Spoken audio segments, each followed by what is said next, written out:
So we have this one layer of the dog panting going on here. I can move my record head back here by this little rectangular uh, red thing on the timeline. Or I can move along the timeline by pressing these arrow keys that are right beside the letter M key on your keyboard that are above the comma and period symbols. So just by clicking those, I can go one frame at a time, which is handy and accurate if you just want to go frame by frame. So let's add another sound effect that I have here. I'm going to go create a new layer, get the dog pant, and I recorded a come on rover.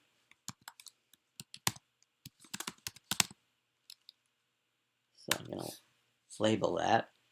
And then I want to find, I know which frame it goes on. I want to show you guys why I need a come on rover. There. So there's the come on rover. So it's around frame 52. When I bring in a new sound effect, it'll come over here.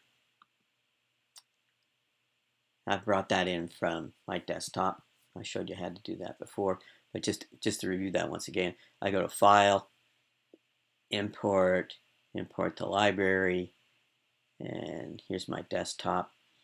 And I'm going down here. Where's that? Come on rover. There it is. So I would click on that, and then it loads it into my library there. So I already have it there. So click on that, and whoa, I want to make sure my right level is highlighted. I don't want to put it on there. I want to put it on the come on rover layer, right? There it is there. And there's the graphic representation of the sound wave. Come on rover. And right click, select, and there he is there. But that's not really where I want to put it. I want to put it over here around frame 50. All right? So what I need to do, I need to select right at the beginning of this sound clip, and I need to move the beginning of it over here. So I select and keep it held down, and then I move this over to there. And this should work. Let's pull my record head back there and press play. Come on, Rover. So it's in the right place. So I have another one, another sound effect I want to put in. And it's a scream.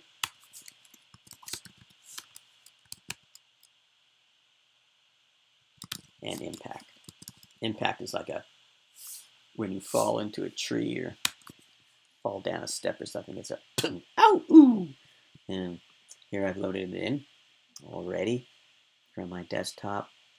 And you see I got the right level highlighted, and I drop it onto the stage where I have that plus sign. It's good. So once again, it's been dropped in starting at the beginning. So I need to shift it down to where I want it to hook up with the visuals. I want it to be in sync with the visuals.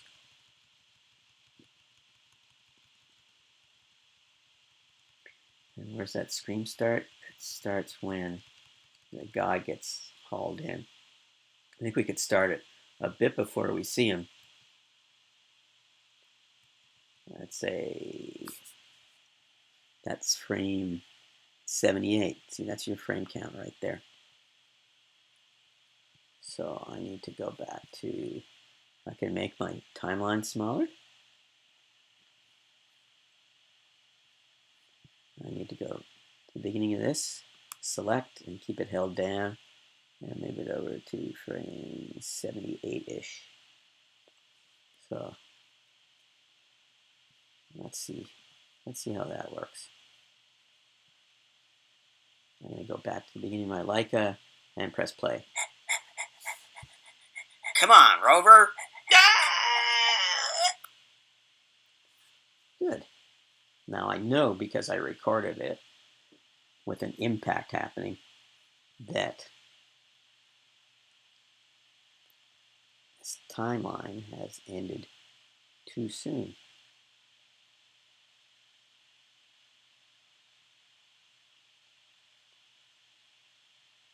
So let's see whether we can add some more frames here by going to function in F5. Let's take it out to 165.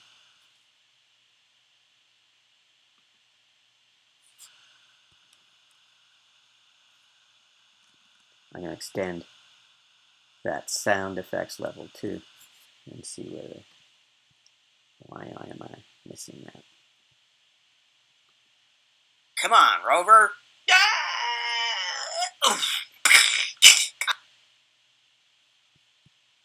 Yeah, there's those.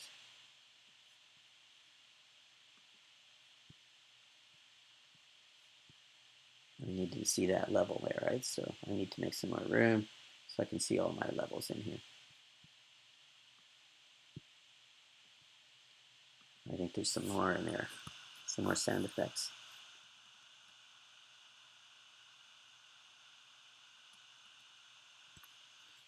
That looks cool. So back to the beginning and panting. Come on, Rover. And then the scream. Good. And I'm going to show you how to taper that down volume-wise in my next video. So till then, have a good evening or day, and we're done.